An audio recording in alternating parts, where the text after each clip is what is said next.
So class, the primary objective of this exercise is for you to realize that it's actually very easy for you how to solve the amounts to be reported in the consolidated financial statements class, so long as you are looking at it from the right perspective. Here, the scenario is the business combination happened at the start of 2017, and then at that time, the fair value of the asset is greater than its book value. So with that, it will give rise to an excess class, which will be allocated over the remaining useful life, which will be amortized over the remaining useful life of the asset. But after 1 year, or at the start of 2018, the same asset uh, was sold by the subsidiary to the parent, and later on it was sold by the parent to outside parties by the end of 2019. So my goal here is for you to see the connection between these things. Okay. The first question here is how much will be the 2017 depreciation expense to be reported by the subsidiary? In all of the items here, class, you're asked for the amount for the subsidiary, the parent, and the consolidated entity, with the goal that you would be able to see, with the goal of emphasizing that some of them will no longer be reporting the asset and the related expense, especially if they are transferred already. So first question, 2017 depreciation expense to be reported by the subsidiary. So the first question you have to settle on your minds would be, what would be the basis of the depreciation on the part of the subsidiary? Would it be the fair value at the date of acquisition of 595, or will the subsidiary continue to depreciate it using the book value of 560? And if we have learned anything, class, you would know that the answer would be 560. In the books of the in the books of the subsidiary, the asset is to be depreciated using the book value of 560. So your basis again should be 560. And since the remaining useful life is 7 years, you divide 560 by 7, and that will give you 80,000.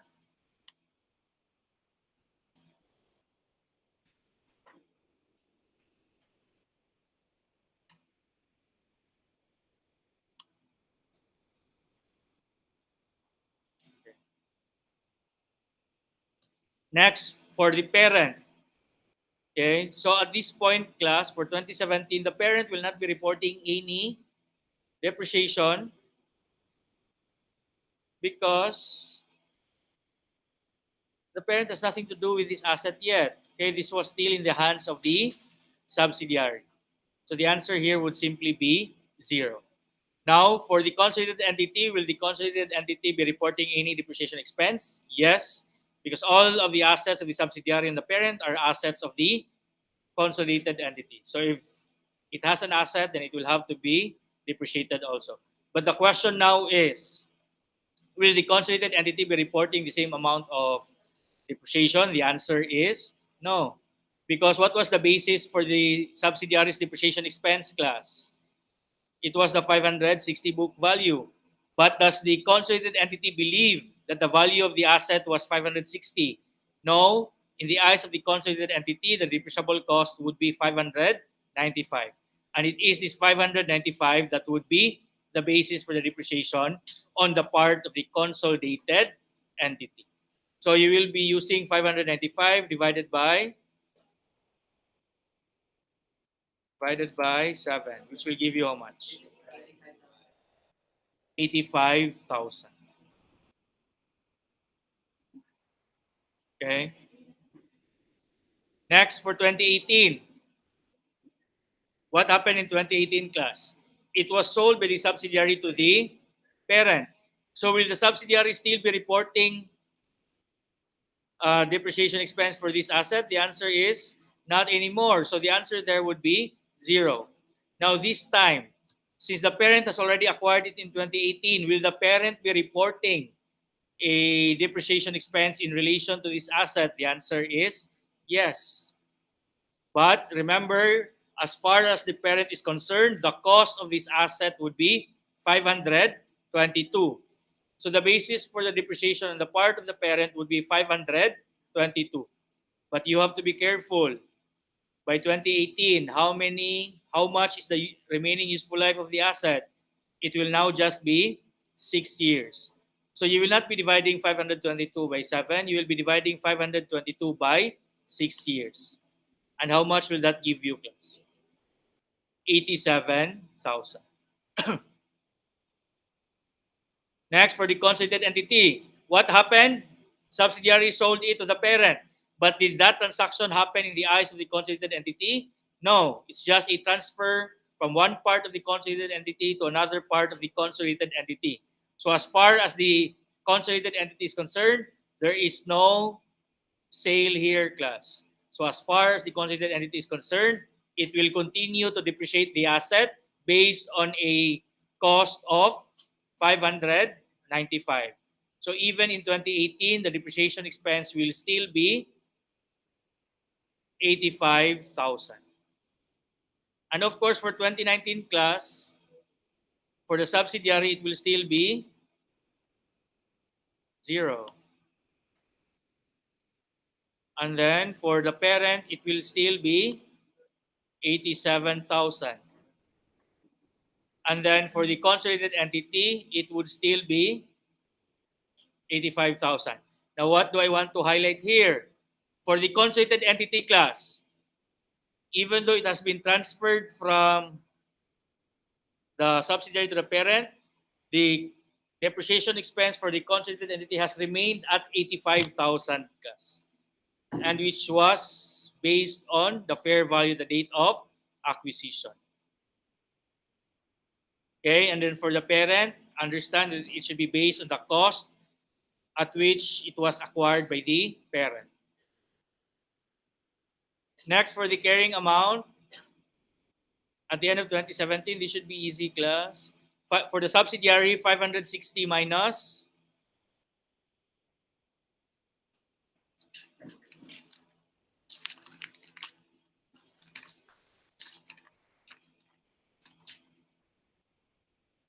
should be 560 minus 80.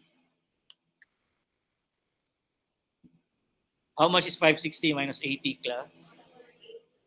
480. Next, for the parent, it was originally acquired for, for the parent, this would just be 0. It was not yet with the parent on 2017.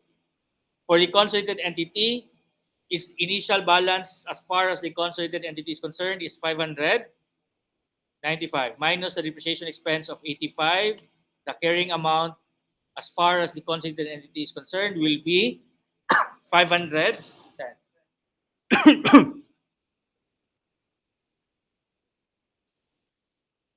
Next, for 2018, of course, this will now be, for the subsidiary, this will now be 0. And then for the parent, it was acquired for 522, depreciated by 87. So that would simply be 522 minus 87. How much is 522?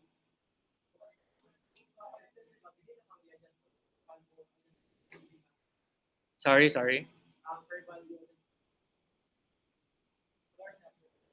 Sa parent? We're still at the parent. What's the question, man?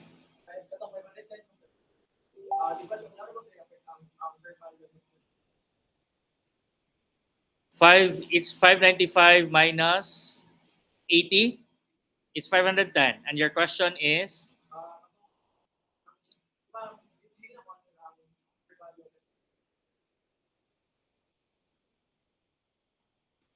So what are you suggesting, man? No, that's why it's 510, because there is already the amortization of the excess. Okay, which I will demonstrate later on. But if you focus only on the records as far as the consolidated entity is concerned, it would simply be 595 minus 85. I'll demonstrate later wherein we will take into account the amortization of the excess. Okay. For the parent, the carrying amount will just be 522 minus 87, and that will give you how much, class? 435. For the consolidated entity, it will just be, the initial balance as far as the consolidated entity is concerned is 595. Depreciation for the first year 85. That's why the carrying amount is 510. The depreciation expense again for the second year as far as the consolidated entity is another 85. So for 2018 it will still be 510 minus 85. How much is 510 minus 85? That will give you 425,000. Now moving on to 2019.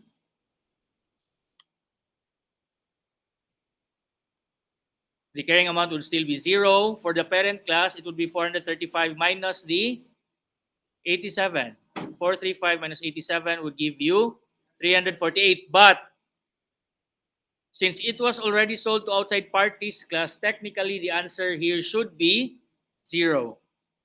The carrying amount at the date on December 31, 2019 would be 348. But what happened on December? What else happened on December 31, 2019? It was sold to outside parties. So technically, the amount that should be included here would be 0. But I will accept if you answered 348 plus. Again, technically, the answer here should be 0. The same for the consolidated entity class. Technically, it should be 0 because it was already sold to outside parties. Okay, but following immediately before the sale to outside parties, how much was the carrying amount? 425 minus 85 class. 425 minus 85 will give you how much? 340. So whether you answered 340 or 0, that would be accepted. Now for the gain on sale in 2018, who will be reporting a gain on sale here? It would be the subsidiary because the subsidiary sold it. And how much was the carrying amount? What carrying amount will you be using to determine the gain on sale in 2018? Will it be the 480 class? Yeah, it should be the 480. Okay, the 480 is the balance at the end of 2017. And when did the sale happen, class? At the start of 2018. So which would just be essentially the same. So the carrying amount on the books of the subsidiary is 480 and it was sold for 522. So 522 minus 480 will be your gain on sale. The answer here would be 42,000. Now, of course, no gain on sale on the part of the parent and also no gain on sale on the part of the consolidated entity. Now, for the subsidiary gain on sale in 2019, nothing anymore. It has nothing to do with the asset. So the answer there for 2019 subsidiary would be 0. This time for the parent class, you check how much is the carrying amount of the asset at the end of 2019. In the books of the parent, it was 348. And how much was it sold to outside parties, class? 360. So 360 minus 348, that will give you the gain on sale in the books of the parent class. In this column, it would be in the books of the parent. So how much will be the gain on sale in the book of the parents? 12,000. But as far as the consolidated entity is concerned, how much was the carrying amount at the time it was sold? 340. And how much was it sold, class? 360. So the gain on sale as far as the consolidated entity is concerned is 360 minus 340 or 20,000. So if you just trace it from the amounts maintained by the consolidated entity class, it would be very easy for the parent, so on and so forth. Okay? But because if the problem was not presented this way, many of you would get confused. Because what's the normal presentation, class? Okay, we will now go back to the question earlier. Okay, this is where we would now explain the amortization of the excess, the amortization of the unrealized gain or loss, so on and so forth. Okay? So for 2017 depreciation expense, class, you would be asked, how much is the depreciation expense as far as the consolidated entity is concerned? What do you expect to be given, man, class? You expect to be given the depreciation expense reported by the subsidiary. Okay, so what will happen? The problem will give you the income statement of the subsidiary, and what will you see there? Depreciation expense of 80. And what does the problem expect you to do? You're expected to know how to you're expected to figure out how to bring the 80,000 to the amount that will be reported by the consolidated entity. Here you might think it's easy because we already have the 85. But again, my point is, what if you're given with 80 class and you're asked to arrive at 85? How do you arrive at 85 from 80 class? So what did we say? What was the main reason? What is the main source of the difference between the depreciation expense reported by the subsidiary and the depreciation expense reported by the consolidated entity class? It is simply the difference. It will simply be the amortization of the excess. So you go back to the problem class. How much was the excess of the fair value over the book value class? How much was the fair value? 595. How much was the book value? 560. So there is an excess amounting to 35,000. And what did we say we will do to the excess class? This will be amortized or spread out over the remaining useful life of the asset. So 35,000 divided by 7 will give you how much? 5,000. And the amortization of the excess will give you the difference between the expense reported by the subsidiary and the expense that will be reported by the consolidated entity. Okay, so the computation for the 85 here would simply be 80,000 plus 5. But again, what do I want to emphasize here? Even without looking at the books of the subsidiary class, as long as you focus on the amount recognized by the consolidated entity, you would still get this right. Okay? In our first computation, how did we solve for 85? We just focused on the 595 and then divided it by 7 because again, that's simply what is expected from us. But normally what will happen in the problem, you will be given with the 80 and you are expected to figure out how to bring 80,000 to 85,000. You're expected to know that the difference between the amount reported by the entity in possession of the asset and bring it to the amount that will be reported by the consolidated entity. And again, the difference would simply be the amortization of the excess. Okay, next. 2018 depreciation. The question would always be focused on the perspective of the consolidated entity. You're asked, how much is the depreciation expense as far as the consolidated entity is concerned? Again, if you focus on 595, it does not matter whether it's transferred to the parent or not. It will remain at 85,000. But what will normally be given, class? What will normally be given? You would be given with 87,000. For 2018, the problem will give you the depreciation expense reported by the parent. And you're expected to figure out how to transform the 87,000 to make it an amount that is acceptable to the consolidated entity. Do you follow? And supposedly, what would be the difference, class? What are we supposed to do? We will amortize the excess. Do you follow, class? And how much again was the excess? Okay, even though it was transferred to the parent, the excess is still there because the asset was not sold to outside parties. Okay, so how much again was the excess? Every year, the amortization of the excess would be 5,000 plus. Okay, but what did we do earlier? What did we do earlier, class? We added the 5,000 to the 80 class. Okay, let's say we do that also. 87 plus 5 class, how much will that give you? It would be 92. Does that mean that is the amount that should be reported by the consolidated entity? No, we already know that it is 85. What we are trying to do now is just to work back. If these are the things that happened, how do we transform 87 to 85?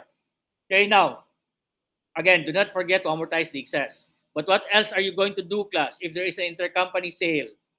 What are you going to do if there is an intercompany sale? You will also have to amortize the unrealized gain or loss. What do we have here? When it was sold by the subsidiary to the parent, what do we have? Do we have a gain or a loss? We have a gain of 42,000. Okay? But does that gain exist in the eyes of the consolidated entity class? No. So that's why we will have to eliminate that 42,000. But what else do we have to do? Because of the continued use of the asset, we will have to amortize the unrealized gain. So every year, a portion of the unrealized gain will be considered earned or realized. Okay, so how much would be considered realized in 2018? How do we normally do this, class? You simply divide the 42,000 unrealized gain by the remaining useful life. How much is the remaining useful life, class? How much the remaining useful life? This time it will now just be 6. So 42,000 divided by 6 will give you how much? 7,000. And what is this 7,000? This would be the realized gain class. And this will now be the realized gain. Do you follow? And this realized gain class would now be a deduction class. Okay, this will now be a deduction to your expense. Okay, it's a gain, it will reduce your expenses. Okay, and this is supposedly how you are expected to solve it, class. The problem will give you 87, but the problem will expect you to answer 85. How much is the depreciation expense? So it's actually, if you start with 87, it will appear very difficult, class. Okay, first, what did we do? 87 plus 5. Do you still remember the 5, class? The amortization of the excess. And then minus 7, the amortization of the unrealized gain, or the 7,000 is equal to your realized gain.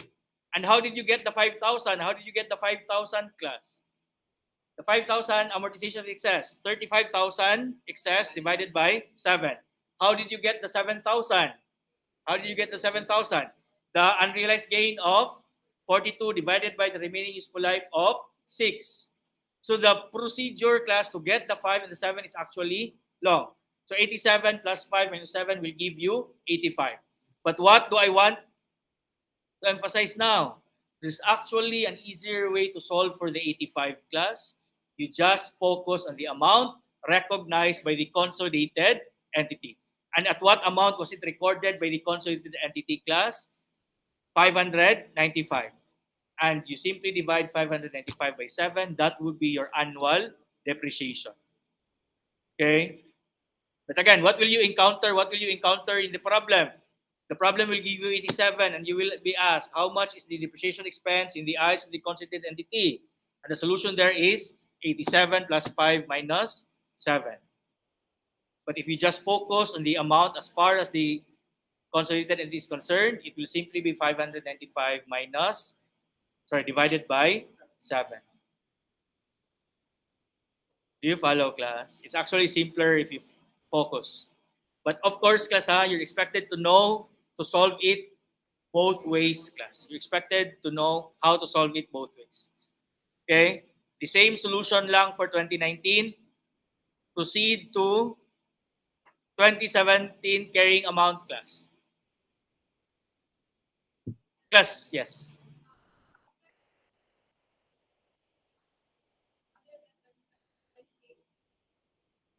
That's just it.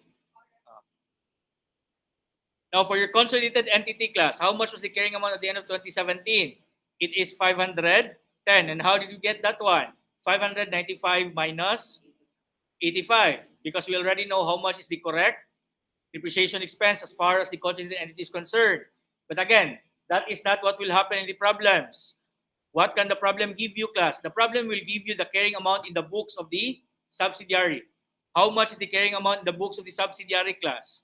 480. So the problem will tell you, the problem will ask you, if the carrying amount in the books of the subsidiary is 480, how much will it be reported in the consolidated financial statements?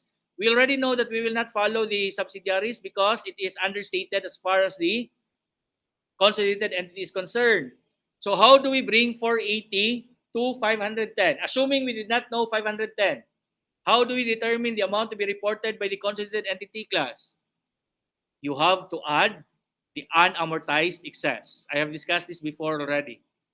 To determine the amount reported by the possessor, to transform the amount reported by the possessor to the amount that will be reported by the consolidated entity, you will have to add back the unamortized excess. How much was the initial excess, class? How much was the initial excess? 35. How much was already amortized in 2017? 5.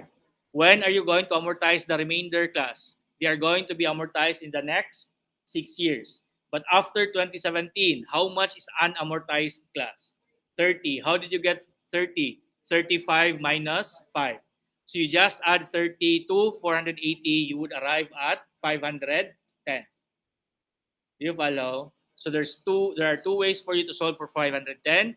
It is simply 595 minus 85 or 480 plus 30. And what is this 30 class? This is your unamortized excess. Do you follow, class? Do you follow? Next, proceed to 2018. Because you get my point, class? Again, it would be very easy lang if you focus on the consolidated entity, but what will normally happen? The problem will give you the 480, and you expected to arrive at 510 from 480. And I want you to know how to arrive at 510 from 480. This time, 2018 class, the problem will give you the carrying amount in the books of the parent is 435. And you are asked, how much is the carrying amount of this asset to be reported by the consolidated entity? What was our rule earlier, class? What was our rule earlier? Amount reported by the possessor plus the unamortized excess. Okay? You are asked here, 2018. How much was the unamortized excess at the end of 2017? 30. Is there any additional amortization in 2018? Yes, every year there will be amortization equal to 5,000. So, after 2 years, how much na lang ang unamortized class? It would be 25. I hope you get where we got the 25 class. Okay, how many years have we amortized it, class? 2 years. So, 2 times 5 will give you 10. So, deduct that from the initial excess. The remaining would be 25. Or, how else can you arrive at 25? Previous year's unamortized is 30. Additional amortization now is 5. So, 30 minus 5 will give you 25. So what do we do with the 25 again? Add. You add 435 plus 25, and that will give you how much? 460. Okay? Now, you would ask, sir, we already know the answer is 425. But why do we get 460? Why do we get 460 when we add the unamortized excess to the 435? Because there's another adjustment needed here, class. And what would be the second source for the adjustment? Just like in the 2018 and 2019 depreciation expense. Sorry, go back to 2017 depreciation expense. What was the loan adjustment there? The excess. Do you follow? 5,000. But in the 2018 and 2019, did we also have the 5,000 amortization of the excess, class? Yes. But aside from the 5,000, what else did we have?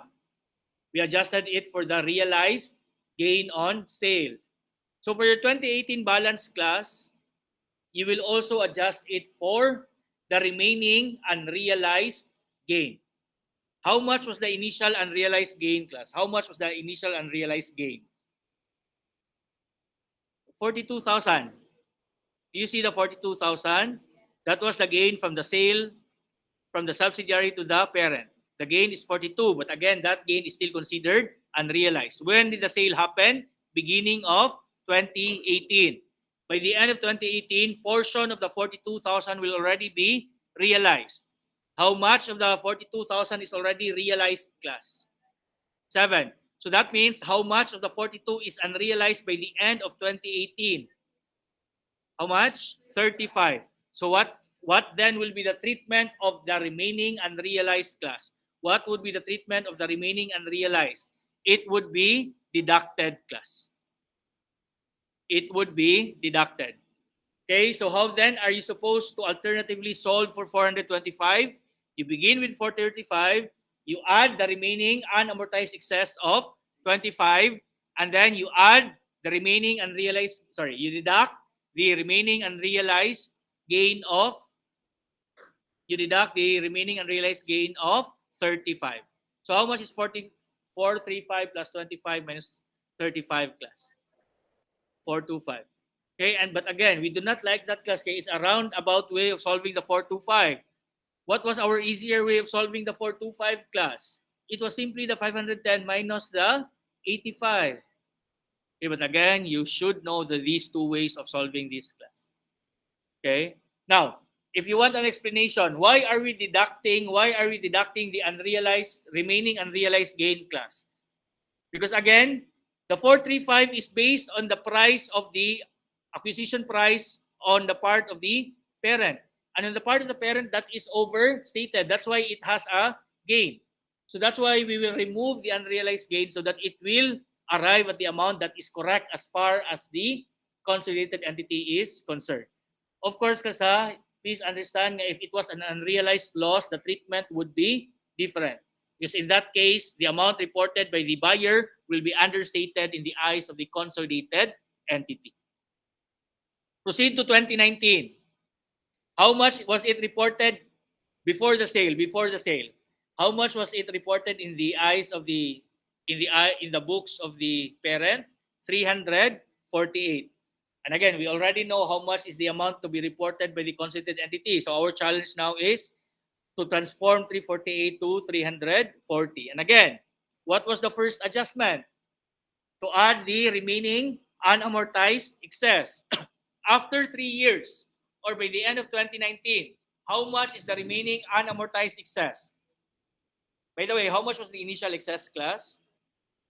Initial excess was 35. Class, do you still know where we got the 35? The difference between 595 and 560. Okay? And every year, how much will be the amortization of the excess? 5,000. 5,000 in 2017, 5,000 in 2018, another 5,000 in 2019. So total amortization is 15. So how much is remaining? How much is unamortized after 3 years? It would be 20,000. So that is the amount that will be added. So 348 plus 20 class. But again, since this was subject to an intercompany sale class, how much would be the how much then would be what else do we have to account for, class? The remaining unrealized gain. How much was the initial unrealized gain, class? 42. And how many years has lapsed since it was sold intercompany, class? 2 years. And how much was the realized gain every year? 7,000. So 42 minus 7 and minus 7 will give you 28. So that would be the remaining unrealized gain. And what do we do with the remaining unrealized gain, class? Deduct. So 348 plus, how much was we? 348 plus 20 minus 28. That will give you your 340. Again, that's very confusing. But if you just focus on 595 class, you could have easily solved for 340 class. But again, you should know how to solve this using both solution class. Now,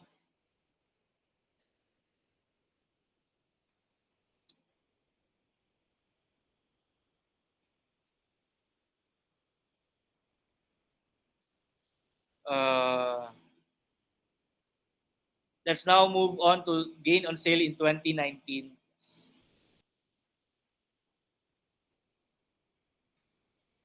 Class 2018 first. Diba, the subsidiary reported a gain of 42,000. And if you can recall, if there's a gain in the year of sale, the entire gain should be eliminated, class. Okay, so because there will only be a gain when the asset is sold to outside parties. So how do you arrive from 42,000 to 0? You deduct the entire gain on sale. So 42,000 minus 42,000, that's how we got 0 for your consolidated entity in 2018. But we did not even have to solve it, class, because we know, as a matter of principle, no gain on sale will be recognized by the consolidated entity if the sale lang is between the parent and the subsidiary. So proceeding to 2019, how much was reported by the parent, class? 12,000. And you will be asked, how much will be reported by the consolidated entity? The answer is 20. And how did we get 20? It was simply 360 and 340. But again, what will the problem give you? You will be given 12. And you will be asked, how much would be you're asked to transform 12 into 20. And this is simply, class, by eliminating everything. By the end of 2019, how much is the remaining excess, class? We have solved for it earlier. How much was the remaining excess? Diba it was 20, class? Okay, and then How much would be the remaining unrealized gain, class? It was how much? Okay, so to solve for this one, we start with the 12, then you deduct the 20, and then you add the 28. Okay, so 12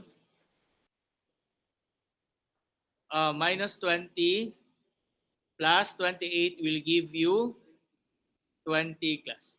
The operations now would be different, class. Okay, we are actually selling it to outside parties na. We will no longer be amortizing the excess. We will no longer be recognized. The entire gain will already be considered realized. Okay, remember, there are two ways in which the unrealized gain will be realized. Number one, through continued use, and number two, through sale to outside parties. So in the past 2 years, gianam-anam na to o recognize ang realized gain, but since it was already sold to outside parties, the entire remaining unrealized gain will be considered realized already. That's why you will be adding the entire 28. Do you follow, class? But again, you will not be able to appreciate the shortcut I'm telling you now, class. Okay, we started with the shortcut. Had we solved for this one using the longer way, class, you would have appreciated how we solved for 20 by simply using 360 and 340. You would have appreciated how easy it was to solve for 510 and 425 and 340. But again, you're expected to know how to solve for these things the both ways. Okay? We should have solved this first using the longer way. Anyways.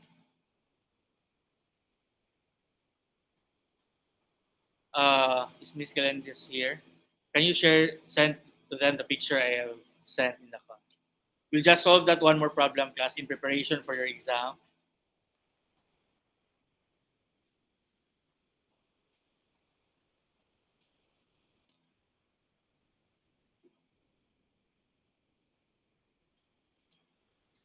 Class, the solution I discussed today is needed for you to answer the problems in our next exam.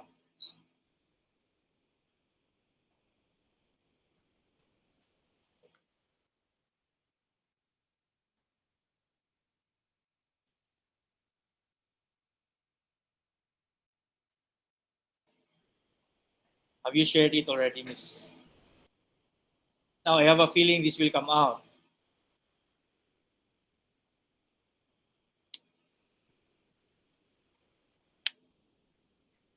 Okay, you have two questions here. Number one, to solve for the consolidated income, and number two, to solve for the consolidated income attributable to the parent. Here, you're already given with the income of the parent from its own operations, and you're already given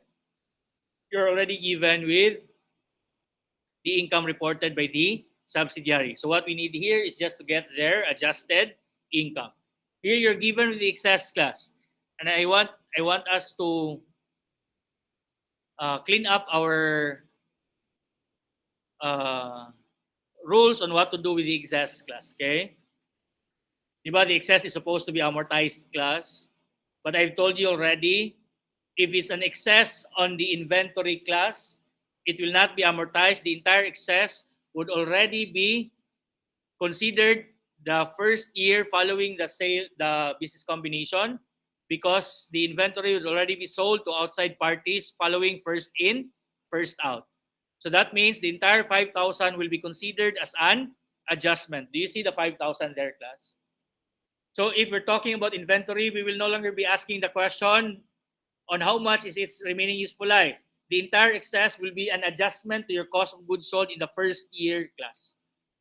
Because again, it will now be part of your cost of goods sold following first in, first out. So if we say there is an excess, that means the fair value is greater than the book value. That means the cost of goods sold reported by the subsidiary is understated by 5,000 in the eyes of the consolidated entity. So that's why we will have to deduct the 5,000 from the income reported by the subsidiary. And again, how much income was reported by the subsidiary, class? 160. So 160 minus 5, that would be the first adjustment. 160 minus 5. Next, building. There is an excess attributable to the building in the amount of 40. Are we going to deduct the entire 40, class? Are we going to deduct the entire 40? No, because again, the building has a useful life of 16 years. So what does that mean? The 40,000 will be spread out over 16 years. Because the 40,000, the amortization of the 40,000 would come in the form of the difference in their depreciation expense. So what do you do here? Simply divide 40 by 16. And how much will that give you? 25. And again, what's the scenario here? The depreciation expense reported by the subsidiary is understated in the eyes of the consolidated entity. So, in the eyes of the consolidated entity, the income of the subsidiary is overstated by how much? By 2,500. So, you will have another adjustment here by deducting 2,500. Next, there is an excess on your land class, 50,000. Will there be an amortization in the excess allocated to the land? No, because there is no depreciation attributable to this asset. Okay, but if you're dealing with land class, you will have to continually eliminate the unrealized increase in the fair value here, but it will not be relevant in our computation. So what do you do with the 50,000? Ignore the 50,000 class. Okay, unless of course the land was sold to outside parties, then you will have to take into account the 50,000, but that is not relevant here.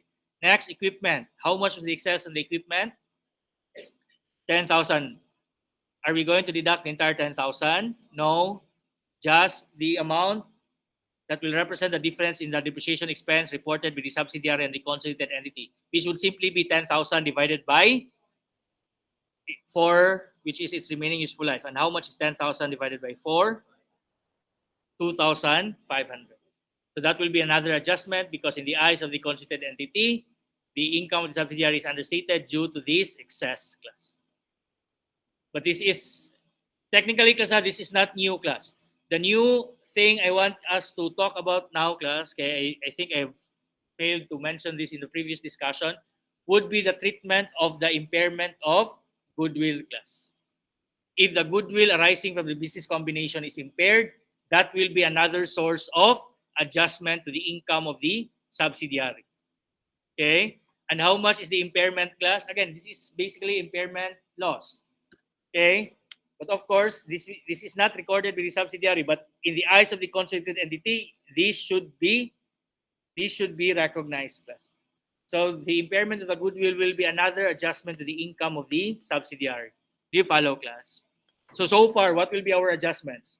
160 minus the entire 5 minus 25, which is 40 divided by 16, minus another 25, which is 10 divided by 4, and minus the 7,000. How much would that give you? 100? Exact, 143? 143,000. You add that with 200,000 class, that will give you 343,000. How do we call this 343,000? Consolidated income. Next, parents' interest in the subsidy. Next question is income attributable to the parent. We already have the 343. What else do we need to do? Deduct the share of the NCI in the adjusted income of the subsidiary. How much is the adjusted income of the subsidiary, class? 143. How much is 25% of 143? Sorry, not what? Yes, 143. How much is 25% of 143? Louder, class. 25% of 143. 35, 750. 35, 750. You deduct that from 343. How much will that give you? 307,250. And that will be the income attributable to the parent. So if this comes out, class, I can just simply change the ownership interest of the parent. Or I can just deduct the I can just change the useful life, class. Do you follow? Now, class, again, what's the takeaway tonight, class? The treatment of the impairment on goodwill. What do I want you to remember? The impairment on goodwill will be an adjustment to the income of the subsidiary. Here, the adjustment is the 7,000. But class, very important. Please take note. that the amount given in the problem may not be equal to the amount of impairment loss. The problem may say that the goodwill is impaired to the point that its value now is 15. But that does not mean that the impairment loss is 15. What does it say? Its adjusted balance should be 15. So for you to determine the impairment loss, you have to compare the 15 with its previous balance. So if the initial balance of the goodwill is 40, and the problem says that the goodwill is impaired to the point that its balance should now be restated to 15, that means the impairment loss is not 15 but 25,000. Do you follow? Do you follow? In this problem, you're already given with the impairment loss. But sometimes you will be asked to compute for the impairment loss yourself. And if that's the case, what will be given? You'll be given with the new balance of your goodwill. So if the problem says that the balance of the goodwill should be 15, you get the impairment loss by comparing it with the initial balance of the goodwill. Will the problem give you the initial balance of the goodwill? Sometimes yes. But will there be instances wherein you will be the one to solve for the initial balance of goodwill, class? Yes, and that's basically what we have been doing since the very first chapter. Class, I want you to understand what I'm saying in class. Very important, impairment of goodwill will be an adjustment. But sometimes the amount of impairment loss will not be given. So what do? Compute for the impairment loss by comparing the previous balance of the goodwill and the should be or the new balance of your goodwill. If you're not given the impairment loss, you can expect to be given with the new balance of your goodwill. But sometimes, class, you will have to be the one to compute for the initial balance of goodwill, which we have been doing since the very first chapter. Okay, what was the most common question in the first two chapters, class? How much is the resulting goodwill? So sometimes the problem will ask you to solve for the resulting goodwill, compare it with the new balance of your goodwill just for you to get the impairment loss, just for you to get the adjusted income of the subsidiary, just for you to get the consolidated income attributable to the parent. Okay, expect these kind of problems in your next exam.